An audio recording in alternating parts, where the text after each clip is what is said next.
obviously, they had a terrible result in the EU election. They dropped down to the third place for the first time ever since the war in Germany. The Greens took the second place and the SPD ended up in third place. And over the weekend there was also an opinion poll that showed the Greens at first place and the SPD even lower, down at 12%. So a catastrophic poll for the party. So yes, in that sense, of course, it's not a great surprise that the leader of a party like that resigns. This is what usually happens in situations like that. However, Andrea Nahles has often been called a fighter, someone that just fights through problems and just keeps going at it even though the cards appear to be stacked against her. And this time, well, she's still a fighter, but it doesn't seem like she had enough in her, enough fight left in her to continue, just because there was so much criticism leveled against her by her party members. We see you are standing in front of Angela Merkel's CDU headquarters. What are the implications of this resignation in the wider context here?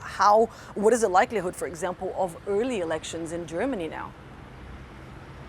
Well, it's not certain in any way, but the chances or the risk, whatever you want to call it, of early elections have certainly increased. Now, the party leadership of the Christian Democrats are meeting as we speak. Angela Merkel arrived a few minutes ago, and just as we started speaking, the Agriculture Minister Julia Gluckner arrived. So they're meeting in here today to discuss what the next step is. Now you have to remember, Andrea Nahles, who resigned for the Social Democrats, were one of the leading proponents for this grand coalition. She kept arguing for it time after time again, even though many of the members started to turn against this coalition. Now when she's gone, or in the very near future will be gone, will that make this coalition government even harder for Angela Merkel?